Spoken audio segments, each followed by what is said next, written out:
എനിക്ക് തോന്നുന്നു നമ്മൾ എടുത്ത് പറയാതെ തന്നെ അത് വളരെ എവിഡന്റ് ആണ്. നമ്മൾ നമ്മുടെ അച്ഛനെ സപ്പോർട്ട് ചെയ്യാൻ വേണ്ടിയിട്ട് തന്നെയാണ് വന്നിരിക്കുന്നത്. ഇപ്പൊ ഞാൻ എന്നെ കുറിച്ച് പേഴ്സണലി പറയുകയാണെങ്കിൽ എന്റെ ഏത് പരിചയമുള്ള ഒരാളുടെ അപ്പുറത്തെ വീട്ടിലെ പരിപാടിക്കാണെങ്കിലും ഞാൻ ഒരുപാട് ഇനിഷ്യേറ്റീവ് എടുത്ത് മുന്നിൽ നിന്ന് പരിപാടിയൊക്കെ നടത്തുന്ന ഒരാളാണ്. അപ്പം തീർച്ചയായിട്ടും അപ്പൊ നമ്മുടെ അച്ഛനോ അമ്മയ്ക്കോ അനിയത്തിമാർക്കോ ഒക്കെ വേണ്ടി എന്തുണ്ടെങ്കിലും നമ്മൾ അങ്ങോട്ടും ഇങ്ങോട്ടും മുന്നിൽ നിന്ന് സപ്പോർട്ട് ചെയ്യുമല്ലോ. അപ്പം ഒരു രാഷ്ട്രീയ പാർട്ടി എന്ന നിലയ്ക്കല്ല, നമ്മൾ അച്ഛനെ സപ്പോർട്ട് ചെയ്യാൻ വേണ്ടിയിട്ടാണ് വന്നിരിക്കുന്നത്. പിന്നെ അതുകൊണ്ട് അങ്ങനെ നെഗറ്റിവിറ്റി വരും എന്നൊന്നും ഞാൻ വിചാരിക്കുന്നൊന്നുമില്ല. കാരണം ഇത് കണ്ടുകൊണ്ടിരിക്കുന്ന നിങ്ങളിൽ ഓരോരുത്തരാണെങ്കിലും നിങ്ങളുടെ വീട്ടിലൊരാള് ഒരു എന്താ പറയാ ഒരു എന്തെങ്കിലും ഒരു മത്സരത്തിന് വേണ്ടി നിൽക്കുന്നു, അല്ലെങ്കിൽ എന്ത് ചെറിയ കാര്യമായിക്കോട്ടെ, നമ്മളെല്ലാവരും നിൽക്കത്തില്ല. That's what family and friends are for, right? അപ്പം ഇത് കാണുന്ന മനുഷ്യർ തന്നെയല്ലേ. അപ്പൊ ഇതിലെന്ത് നെഗറ്റിവിറ്റി വരാനാണ്? അപ്പൊ അങ്ങനെ നെഗറ്റിവിറ്റി വരും എന്നൊന്നും വിചാരിക്കുന്നില്ല. നമ്മൾ അച്ഛനെ സപ്പോർട്ട് ചെയ്യാൻ വേണ്ടിയിട്ട്, അച്ഛനെന്നല്ല, ഇപ്പൊ ഞാൻ നാളെ എന്ത് ചെയ്താലും എന്നെ ഏറ്റവും കൂടുതൽ സപ്പോർട്ട് ചെയ്യുന്നത് എന്റെ അച്ഛനും അമ്മയാണ്. ഈ പുറത്ത് കാണുന്നവരെല്ലാരും അത് കഴിഞ്ഞു വരുന്നതാണ്. നമ്മുടെ കൊച്ചിലെ തൊട്ട് നമുക്ക് എന്ത് നല്ല കാര്യം വന്നാലും മോശപ്പെട്ട കാര്യം വന്നാലും അച്ഛനും അമ്മയും അനിയത്തിമാരും അടുത്ത കൂട്ടുകാരും കഴിഞ്ഞിട്ടല്ലേ ആരെങ്കിലും ഉള്ളൂ. അപ്പം അതുകൊണ്ട് അവർക്ക് വേണ്ടി നമ്മളെല്ലാരും എന്ത് ചെയ്താലും സപ്പോർട്ട് ചെയ്യും. Thank you. ഒരു കാര്യം എന്ന് പറഞ്ഞാൽ രാഷ്ട്രീയ പാർട്ടികളിൽ ഓരോരുത്തർ വിശ്വസിക്കുന്നു. അച്ഛനിപ്പം ഒരു പാർട്ടിയിൽ വിശ്വസിച്ച് തെരഞ്ഞെടുപ്പ് നേരിടുന്നു. പക്ഷേ ചില സമയങ്ങളിൽ മറ്റ് രാഷ്ട്രീയ പാർട്ടികളുടെ ഭാഗത്തു നിന്നുണ്ടാകുന്ന, അവരുടെ പ്രവർത്തകരുടെ ഭാഗത്തു നിന്നുണ്ടാകുന്ന ചില സോഷ്യൽ മീഡിയ പ്രതികരണമാണ്. ഇത് കാണുമ്പോൾ ഒരു നെഗറ്റീവ്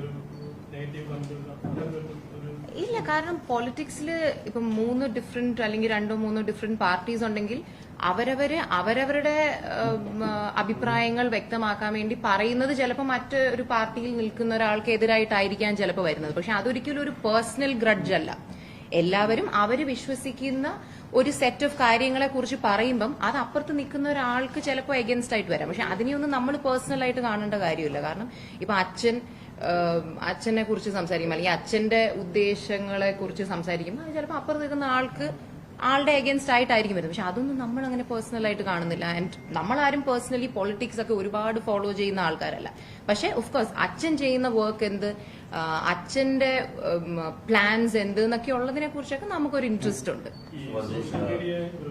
സോഷ്യൽ മീഡിയ പ്രചാരണം തന്നെയാണ് ഇപ്പൊ ഈ തെരഞ്ഞെടുപ്പിന്റെ വടകര പോലുള്ള മണ്ഡലങ്ങളിൽ ഒരു വലിയ ചർച്ചയായിരിക്കുന്നത്.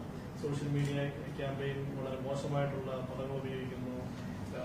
ശരിക്കും ഇതിനകത്തൊരു പക്വതക്കുറവ് ഉണ്ടോ ഈ social media usage in general? Social media എന്ന് പറയുന്ന ഒരു പ്ലേസിൽ തന്നെ നല്ലതുകൊണ്ട് മോശമുണ്ട്. സോഷ്യൽ മീഡിയ വളരെ നന്നായി ഉപയോഗിക്കുന്ന ആൾക്കാരുണ്ട്, സോഷ്യൽ മീഡിയ നല്ല ബെനിഫിഷ്യൽ ആകുന്ന ആൾക്കാരുണ്ട്. അതിന്റെ ഒരു വലിയ എക്സാമ്പിൾ ആണ് നമ്മൾ എല്ലാവരും. എന്നാൽ സോഷ്യൽ മീഡിയയിൽ വളരെ മോശമായി സംസാരിക്കുന്ന, വളരെ ചീപ്പായിട്ട് ബിഹേവ് ചെയ്യുന്ന ഒരു വലിയ കൂട്ടം ആൾക്കാരുണ്ട്. പക്ഷെ ഈ വലിയ കൂട്ടത്തിൽ ഇതിന്റെ ഹൈലൈറ്റ് എന്താന്ന് പറഞ്ഞാൽ ഈ വലിയ കൂട്ടത്തിനെ നമ്മൾ സൂക്ഷിച്ചെടുത്ത് നോക്കുവാണെങ്കിൽ 10 പേരിൽ ഒരു 5 പേര് ഫേക്ക് അക്കൗണ്ട് ആണ്. മറ്റേ ഡ്രീം ക്യാച്ചർ 1 2 3 എന്നൊക്കെ പറയുന്ന അക്കൗണ്ട്സ് ആണ്. അപ്പൊ തന്നെ നമുക്കറിയാം, ആ പറയുന്ന ആൾക്കേ അറിയാം ഞാൻ പറയുന്നത് വളരെ ചീപ്പാണ്, എന്റെ സ്വന്തം മുഖം വെച്ച് എനിക്ക് പറയാൻ പറ്റില്ല. അപ്പൊ പിന്നെ നമ്മൾ അതിന് എന്തിന് ഒരു പരിധിക്ക് അപ്പുറത്ത് ഇമ്പോർട്ടൻസ് കൊടുക്കണം? പക്ഷെ സോഷ്യൽ മീഡിയ എറ്റിക്കറ്റ് എന്നൊരു സാധനം എല്ലാവരും മനസ്സിലാക്കി നമ്മൾ അവരവരുടെ വീട്ടിലിരുന്ന് ഇത്ര മോശപ്പെട്ട രീതിയിൽ സംസാരിക്കും ഇല്ല. അപ്പൊ സോഷ്യൽ മീഡിയയിൽ ഒരു സ്ക്രീനിന്റെ പുറകിൽ ഒളിച്ചിരുന്ന ഒരു ഫേക്ക് അക്കൗണ്ടുമായിട്ടിരിക്കുമ്പോൾ ഭയങ്കര ഉത്സാഹം. അപ്പൊ എല്ലാവരും സെൽഫ് റെസ്പെക്ട് കൊടുത്താൽ സ്വന്തം വീട്ടിൽ ഡീസെന്റ് ആയിട്ട് പെരുമാറുന്ന പോലെ, സ്വന്തം അച്ഛന്റെ അമ്മയുടെ മുന്നിൽ ഡീസെന്റ് ആയിട്ട് പെരുമാറുന്നത് പോലെ സോഷ്യൽ മീഡിയയിലും ഡീസെന്റ് ആയി പെരുമാറാം. പക്ഷെ അതിന് ഓരോരുത്തർ ചിന്തിക്കണം. ചിന്തിച്ചാൽ അവർക്ക് കൊള്ളാം.